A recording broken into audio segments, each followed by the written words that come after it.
Бюджет 2012 не предвижда увеличение на пенсии на минимална заплата. Това стана ясно от изказване на финансовия министър Симеон Дянков. Той уточни, че въпреки, че не е заложено, резерви ще се търсят.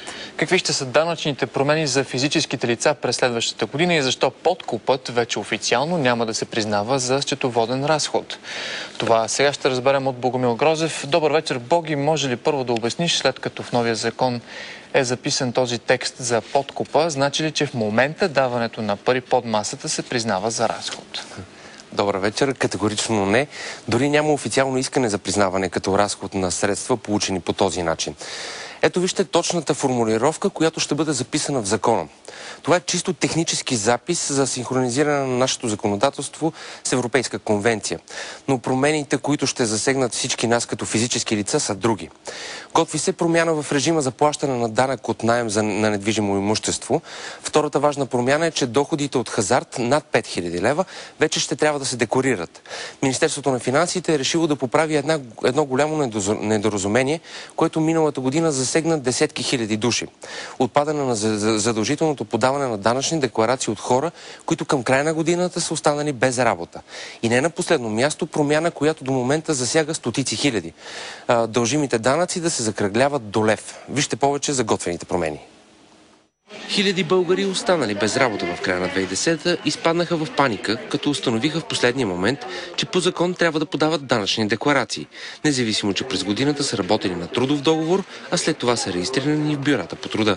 Сега обаче този ангажимент най-вероятно ще отпадне, както и предвидената глоба от 500 лева. Друг данъчен парадокс е да се окажете данъчен длъжник заради няколко стотинки лихва, която не сте изчислили. Преди 2 дена проверих специално каква лихва имам. Оказва се, че имам някакви 18 стотинки лихва и най-скачимо идвам да си платя лихвата. Примерно лихвата, която по една малка главница, само с един ден, вчера съм взел разпечатка, внасяме днеска, пак ще има примерно 5 стотинки разлика в самата лихва.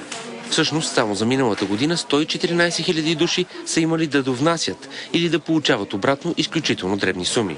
Общо по тези 114 000 декларации са 2900 лева за възстановяване и 2800 лева за внасяне. Дължимите данъци в бъдеще ще се закръглят до лев. Така ще отпадне абсурдът данъчните да водят за нередовен платец човек, който дължи няколко стотинки. При 150 лева и 20 стотинки се закръглява на 150 лева, при 150 лева и 80 стотинки пак на 150 лева се закръглява. А при 150 лева и 14? И 14 на 151. Друга промяна цели намаляване на измамите с произхода на средства. Много често длъжници при проверка от данъчните за изминал период твърдят, че са спечелили парите на хазарт. В бъдеще печалби над 5000 лева ще трябва да се декларират, в противен случай няма да се признават като официален доход. Промяна ще има и за начина на плащане на данъка от наем в условията на етажна собственост. Сега, ако блока има магазин, който е собственост на всички живущи, то наемателят води счетоводство все едно е наел помещението на части. При 50 собственика, ако на всеки собственик се падат по 50 или 60 лева, за този доход той трябва да издаде бележка и съответно да декларира сумата. В бъдеще фирмата, която наема имота, ще удържа от хазяите си сумата на данъка и ще я внася в хазната.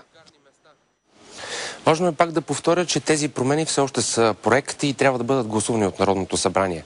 А ако се върнем към темата за предвидените промени на пенсии и заплати за следващата година, то след среща на вице-премиера Дянков днес с еврокомисаря по бюджет и финансово планиране Янош Левандовски, препоръча на финансист номер 1 да помисли за евентуален източник за допълнителни доходи, които да бъдат насочени към пенсионерите, като бъде въведен предлагани от Европейската комисия данък върху финансовите транзакции в размер на 0,1 на 100 от стойността.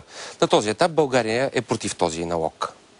Богомил Грозев за новите данъци и за декларирането на сегашните.